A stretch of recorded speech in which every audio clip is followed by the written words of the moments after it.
ফিলিস্তিনি কর্তৃপক্ষ পিএর সাথে একটি অস্থায়ী চুক্তিতে পৌঁছেছে হামাস। এই চুক্তির আওতায় গাজার প্রশাসন সামলাবে রামাল্লা অবস্থিত ফিলিস্তিনি কর্তৃপক্ষের একটি অস্থায়ী কমিটি। এ তথ্য নিশ্চিত করেন হামাসের ঊর্ধ্বতন কর্মকর্তা মুসা আবু মারজুক জানান, অস্থায়ী এই কমিটির গাজার সীমান্ত ক্রসিং এবং অভ্যন্তরীণ নিরাপত্তা বাহিনী দেখভাল করবে এবং কমিটি পরিচালনা করবেন ফিলিস্তিন কর্তৃপক্ষের একজন মন্ত্রী। যদিও যুক্তরাষ্ট্র এ বিষয়ে অনুমোদন দিয়েছে কিনা তা স্পষ্ট করে বলেননি তিনি। হামাস গাজায় বিদেশি কোনো সামরিক বাহিনীও মেনে নেবে না বলে জানিয়েছেন আবু মারজুক। এদিকে যুক্তরাষ্ট্রের প্রেসিডেন্ট ডোনাল্ড ট্রাম্প বলেছেন, গাজায় স্থিতিশীলতা ফেরাতে আন্তর্জাতিক বাহিনী খুব শিগগিরই মাঠে নামবে। অন্যদিকে গাজায় ইসরায়েলি ত্রাণ আটকে দিচ্ছে বলে অভিযোগ করেছে জাতিসংঘ।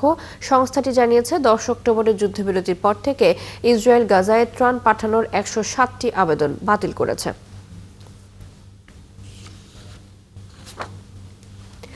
লেবাননের 4টি শহরে হামলা চালিয়েছে ইসরায়েল। বৃহস্পতিবার ঘোষণা দিয়ে বিমান হামলা চালায় ইসরায়েলি বিমান বাহিনী।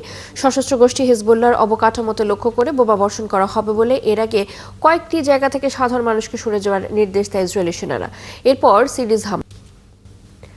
ইরানি ইসরায়েলি হামলার পেছনে নিজের জড়িত থাকার কথা স্বীকার করেছেন মার্কিন প্রেসিডেন্ট ডোনাল্ড ট্রাম্প। যদিও এর আগে তিনি বলেছিলেন ইসরায়েলের একক সিদ্ধান্তেই ওই হামলা হয়েছিল।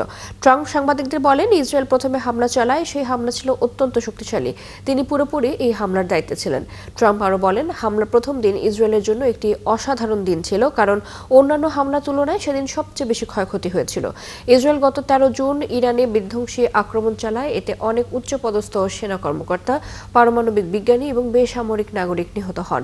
জবাবে ইসরায়েলকে লক্ষ্য করে ক্ষেপণাস্ত্র হামলা চালায় ইরান। পরবর্তীতে যুক্তরাষ্ট্র এই যুদ্ধে ইসরায়েলের পক্ষে যোগ দেয় এবং ইরানের 3টি প্রধান পারমাণবিক স্থাপনায় বিমান হামলা চালায়। সিরিয়ার প্রেসিডেন্ট আহমেদ আল শারার ওপর থেকে নিষেধাজ্ঞা তুলে নিয়েছে জাতিসংঘের নিরাপত্তা পরিষদ। আহমেদ আল শারার ওপর থেকে নিষেধাজ্ঞা তুলে নিতে জাতিসংঘে যুক্তরাষ্ট্রের উত্থাপিত খসড়া প্রস্তাবের ভিত্তিতে এই সিদ্ধান্ত নেওয়া হয়েছে। 15 সদস্য বিশিষ্ট নিরাপত্তা পরিষদের 14 সদস্য এই প্রস্তাবের পক্ষে ভোট দেয়। চীন ভোট দেয়া থেকে বিরত থাকে। সিরিয়ার প্রেসিডেন্টের পাশাপাশি দেশটির স্বরাষ্ট্রমন্ত্রী আনাস খাত্তাবের ওপর থেকেও নিষেধাজ্ঞা তুলে নেওয়া হয়েছে। যুক্তরাষ্ট্র কয়েক মাস ধরেই সিরিয়ার উপর নিষেধাজ্ঞা শিথিলের জন্য নিরাপত্তা পরিষদের চাপ দিয়ে আসছিল। আহমেদ আল শারার সংগঠন HTS এর নেতৃত্বে বিদ্রোহী গোষ্ঠী বাহিনী গত বছরের ডিসেম্বরে সিরিয়ার তৎকালীন প্রেসিডেন্ট বাশার আল আসাদকে ক্ষমতাচ্যুত করে। এরপর আহমেদ আল শারা দেশটির প্রেসিডেন্ট হন। তুরস্কের ইস্তাম্বুলে পাকিস্তান ও আফগানিস্তানের মাঝে আবারও শান্তি আলোচনা শুরুর আগে পাকিস্তানের প্রতিরক্ষা মন্ত্রী খাজা আসিফ তালেবান সরকারকে কঠোর হুঁশিয়ারি দিয়েছেন। ইস্তাম্বুলে শান্তি আলোচনা ব্যর্থ হলে পাকিস্তান সম্ভাব্য সামরিক অভিযান চালাতে পারে বলে হুমকি দিয়েছেন তিনি। সাম্প্রতিক প্রাণঘাতী সীমান্ত সংঘাত এবং ড্রোন হামলার অবসানে কূটনৈতিক প্রচেষ্টার মাঝে তার এই হুমকি তীব্র উত্তেজনা সৃষ্টি করেছে। বুধবার টেলিভিশনে সম্প্রচারিত এক সাক্ষাৎকারে এমন মন্তব্য করেছেন তিনি। এদিকে আফগানিস্তানের ভূখণ্ডে পাকিস্তান গোলাবর্ষণ করেছে বলে অভিযোগ করেছে কাবুল।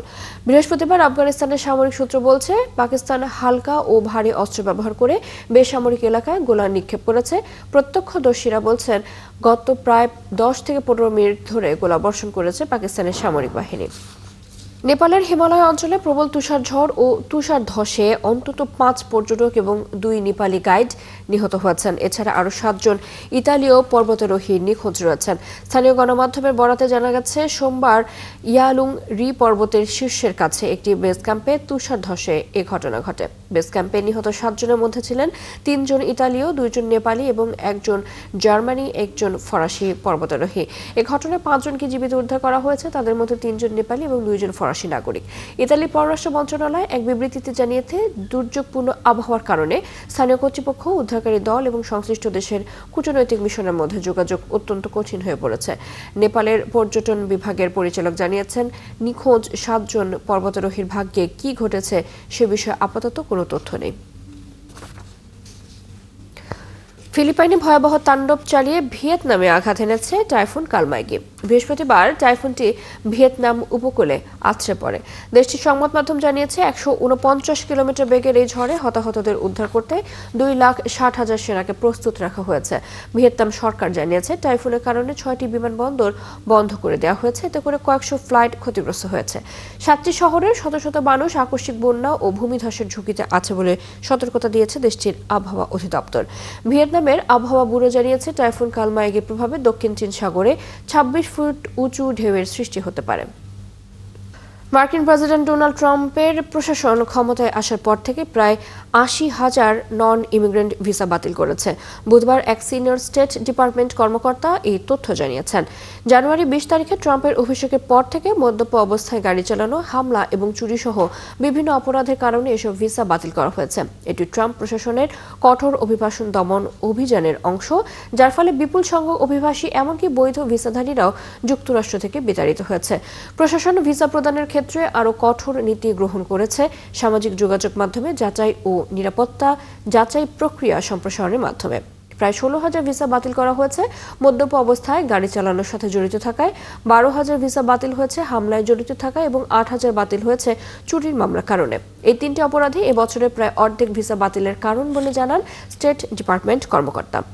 মার্কিন কংগ্রেসের নিম্নকক্ষ প্রতিনিধি পরিষদের শক্তিশালী স্পিকার হিসেবে দায়িত্ব পালনকারী প্রথম নারী ন্যান্সি পেলোসি অবসরের ঘোষণা দিয়েছেন।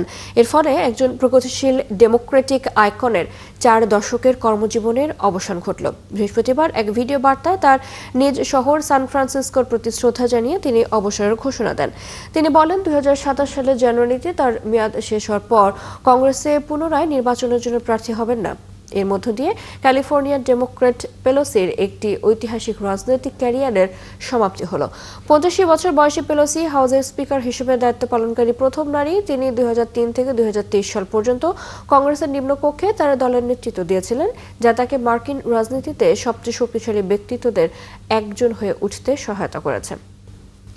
ইউক্রেনের প্রোভক্স শহরের নিয়ন্ত্রণ নিতে মরিয়া রাশিয়া। ১ বছরেরও বেশি সময় ধরে সেখানে তীব্র যুদ্ধ চলছে। মস্কোর দাবি, ইউক্রেনীয় বাহিনীকে ৪ দিক থেকে ঘিরে ফেলা হয়েছে। এখন পুরোপুরি দখলের লক্ষ্যে এগিয়ে যাচ্ছে রুশ সেনারা। তবে জেলেনস্কির পাল্টা দাবি, রুশ সেনারা গত একদিনে কোনো অগ্রগতি করতে পারেনি। তাদের বিশেষ বাহিনী শহরে তীব্র প্রতিরোধ গড়ে তুলেছে।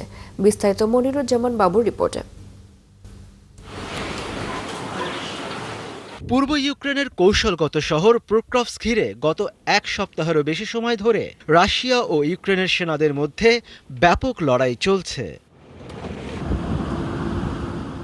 তীব্র লড়াইয়ের পর প্রতিরক্ষা মন্ত্রণালয় বলেছে, পোক্রোভস্ক ও পার্শ্ববর্তী কুপিয়ানস্ক শহরে ইউক্রেনীয় সেনাদের ঘিরে ফেলা হয়েছে।